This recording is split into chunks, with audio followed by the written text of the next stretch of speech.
No, thanks. Just I'm glad you're out here. All right. Appreciate you coming. Yes. But anyways, today's today's conversation is on mental health professionals. And, and you think, well, how could this fit into, protecting children? But it really does. And we're going to get into that. And it starts for me, my discovery on this topic is the Kip Ellison story. That's where I just knew what the church was doing is the reason it was harming children. And what they did is, what they're still doing, is they're putting pressure on mental health professionals to not follow their training. They have empirical evidence proving that this is harmful. But somehow, you're ignoring that evidence. And Kip Ellison, he grew up in the same perfectionist culture that I grew up in, and a lot of our LDS children are growing up in. That's harmful. And he had some problems with masturbation.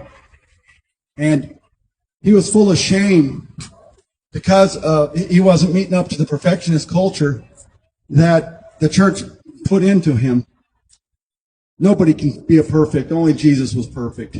The standards you're trying to place on young children is inappropriate. Only Jesus was perfect.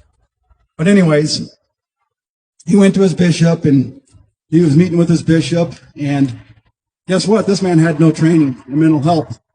None at all. And that's today's world as well. Bishops have absolutely no training, majority of them now, have absolutely no training in mental health issues. They do not know when they're doing harm. And mental health professionals go to school for years to first do no harm. And I know President Nelson understands that because it's also on the medical side, not just the mental health side. And that's an ethical guideline.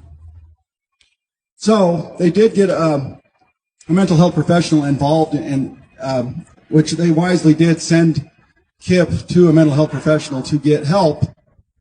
But unfortunately, that psychiatrist, Cantrell Nelson was his name, instead of following his training, he followed what the church wanted him to do.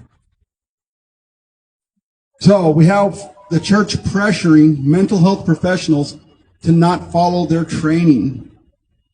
And Cantrell Nelson did not follow his training. And with that, he followed the church's coercion on him as a professional. He was more afraid of the church's view than what was going to help this child. He put his own image ahead of what the child needed. And he didn't give Kip the correct treatment because the church interfered with his practice. And guess what? They both got sued. The church got sued over this. And so did Cantrell Nelson, the psychiatrist, the mental health professional, got sued over this. And the result of that lawsuit is psychiatrist, mental health professional, Cantrell Nelson, he lost that because he's a professional and he should have known better. And what he should have known better is exactly opposite of what the church teaches. Completely opposite of what church leaders are coercing mental health professionals to do. He didn't follow his training. If he had, that young man might still be alive. If he had, but he lost the lawsuit. There was a sizable settlement in that case. The Ellison family got, but they also sued the church in this situation, and the church did not lose this lawsuit. And there's only one reason why: is because the bishop is not a mental health professional. He didn't know any better, right? He didn't know how to first do no harm. That should have been a lesson to the church leaders.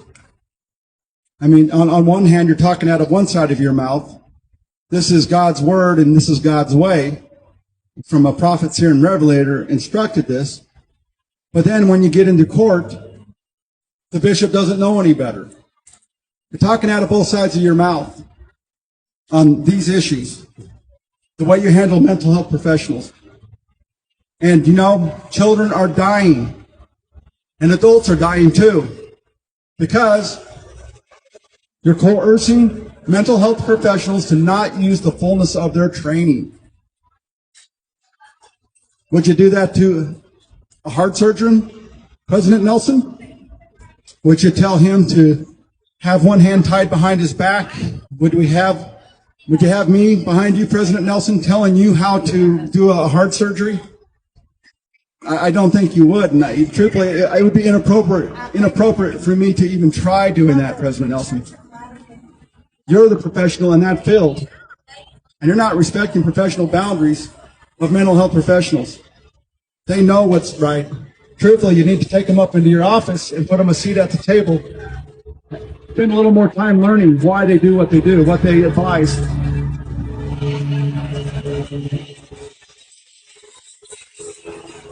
You know, it's so sad that you're excommunicating mental health professionals when they don't obey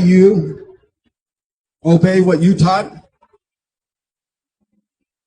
You know, there's kind of all these mental health professionals out there, a lot of them are LDS, and they're just trying to navigate what you're putting one hand behind their back, and they know they can't even be helped.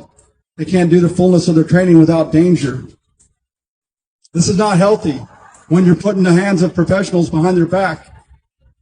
If I put your hand behind your back while you're doing a surgery, would the increased possibility of that patient dying go up? It would, President Nelson. People are dying because you're putting the hands of mental health professionals behind their back.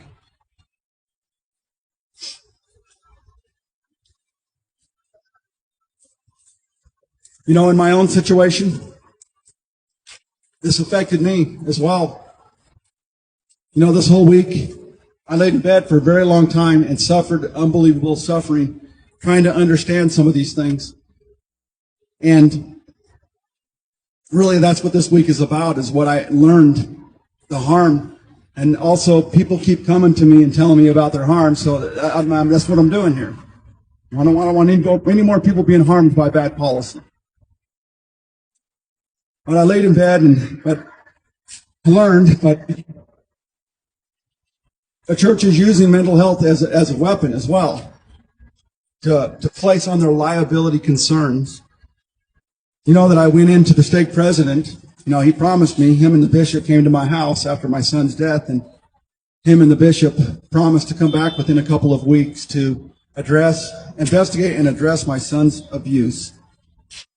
And we know exactly what a bishop and a stake president is going to be instructed, because I showed him a suicide note stating it was the church was the reason for his end-of-life decision.